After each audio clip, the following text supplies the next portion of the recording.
Hi everyone, welcome back to the channel. Today we're doing a little ASMR journey through Glasgow, and it's specifically to the Transport Museum. Now on the day we went, a group of us first of all went to Roaster's Deli, which is a great little pancake and waffle house in Glasgow. And if you haven't tried it, they are so authentic, they're really good. And then we took the short drive on the motorway just over from the central part of Glasgow just to where the Transport Museum is, which is down at the concert area of Glasgow where the Hydro and the SEC is. And I thought it'd be nice just to show you some of the architecture that we drive by that we often take for granted. So as you can see here, we're just approaching the Hydro, which is quite a new build in relation to everything else, all the concert venues. And you can see there, that's the armadillo beside it, named so because of how it looks. And then that's the SEC. So there are three main concert arenas when we go to any shows in Glasgow. So it's quite a nice day, quite a chilly November day, but it's nice to have a blue sky, especially here in Scotland. And as we were approaching, you do get to see the waterfront, and there's quite a lot of nice apartments there. And this is us just as we're driving into the Transport Museum. And they actually call it the Riverside, that's the full name of it. And it really is focused on everything to do with the historical element, specifically of the Glasgow area, to do with the transport in the last 100 or so years. You can see we've got trams, we've got the old police cars. As I said in the previous day trips, if you recognise something in a museum and you remember it, wow, do you start to feel old. That's some old driving, basically what you used to wear when you were driving, what the ladies wear, what the gentlemen would wear. And then you had your examples of your trams. So again, trams were before my time, but there was a time when Glasgow was just all about jumping on a tram to get from A to B. I believe this is a royal steam train. Yes, so that's information about how the royalty was looked after when they were travelling by steam train. Again, more on the trams. For many people, that was just their day-to-day transport.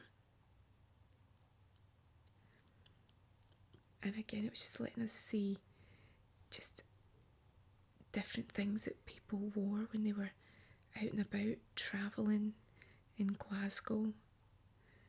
I loved this. This was about what people wore when they were out and about. They would sew little pockets into their petticoats for their combs. Again, this was someone that loved that dancing, because when she spun, the skirt would just completely fill out and look so glamorous, and she felt so good. And just about people, how they felt in their dresses, and these dresses were all made, handmade for these people, and they've donated them to the museum. And this is examples of previous firefighter uniform and how fire engines used to look. And this is again different forms of transport. Obviously we've got the Clyde here in Glasgow, so there's a big shipbuilding element. Lots of different cars through the ages.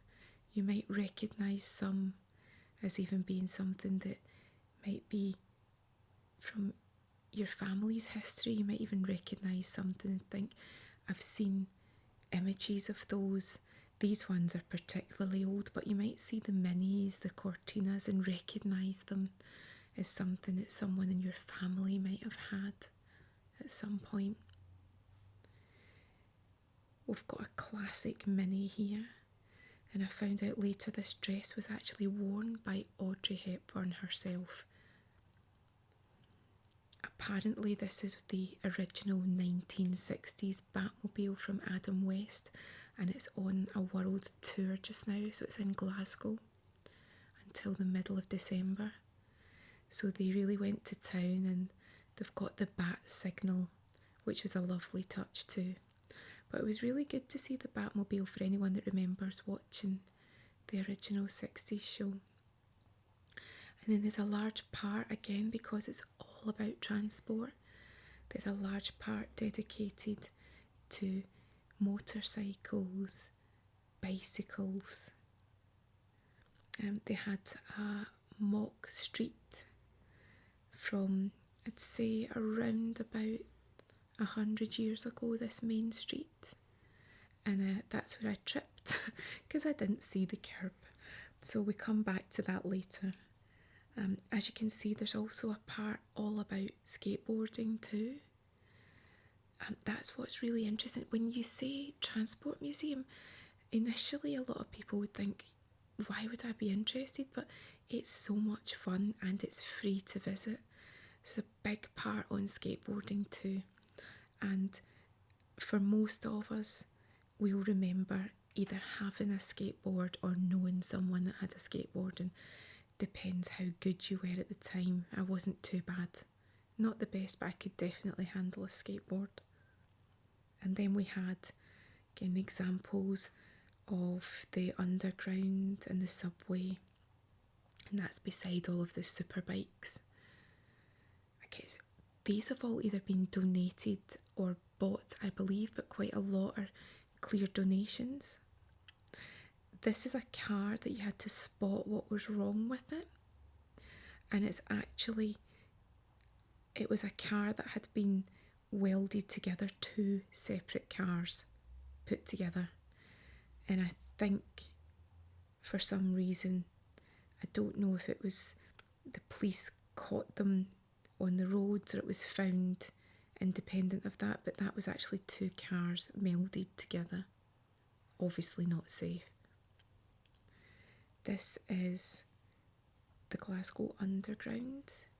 This is an example, and this is some of the uniforms that people wore, because obviously the Underground's been going for so many years.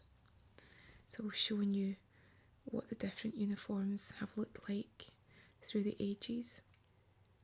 And I've actually never been on the Glasgow Underground, and a lot of that's got to do with where you stay. If you don't stay nearby, a lot of the time you don't need to use it. If you're a driver, you don't always need to use it, so I've actually never been on it. But this is an example of a carriage, again from a point in history which we're quite far removed from now. So it was actually a lot brighter than you can see here, but very wooden and very of its time. And the Transport Museum also included different things such as dresses through the ages. So these are dresses that were made by Glasgow dressmakers. So these have all been donated, but the one thing they've got in common is that they were all made for probably your upmarket, your upper classes, and they've been donated back. But these are examples of businesses that were working in Glasgow within the past 100 or so years. And then obviously we've got our classic telephone box. And we move on to the 60s dresses. These look great. And again, they're just telling you the people that have donated them have made you know just how much they loved their dresses and how special they made them feel at the time. And again, just seeing the 60s designs, in some ways they're so of their time, and in other ways they do look as if you could just wear them now. So this is 1966, these particular ones, and wow, look at this, this is your interiors from that age as well. And when we say some things haven't dated, there are other things that you can safely say are easy to spot for their relevant decade, but you love them for it. Okay, toy shop. Very depressingly, I could name absolutely everything here. It's almost as if they took these from my childhood. I didn't have all of this, but I either had it or knew someone that had everything here. So I was one step away from just opening up the cabinet and sitting in it myself, because every single thing was part of my 80s childhood, down to the ZX Spectrum games. And then we've got our taxis. And this was showing you, again, it's a very inclusive museum. They were showing you how they adapt taxis for everyone. And this was very touching. This was a military memorial to everyone that had lost their lives in the war, so that was really touching. This, I'm glad to say, was actually a safety test. They were showing you an example of what they put a car through for a safety test, so they don't mess about. And again, that's an eye-opener for how you treat your safety when you're driving or travelling yourself. And then we had more cars through the years. Again, you could hear people saying that they remembered owning a car, or that a member of the family had a car, or they wanted one and they didn't get it. It even came down to buggies as well. So they had like Silver Cross prams and buggies, because they're transport too when you think about it. An example of an old school ambulance and the type of equipment that they had to carry in it. So I'm not 100% sure when this ambulance was from, but it's definitely not recent. I would say 70s or before. But again, it was so interesting to see exactly how they would kit out an ambulance.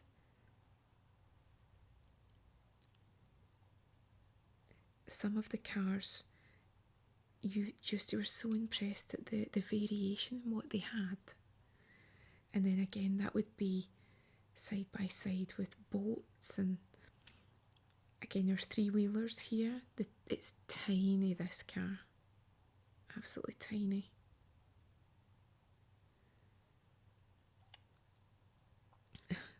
It was good fun looking at those too. And then choppers, so the chopper bikes of the 70s and 80s. And you had your girl version and your boy version.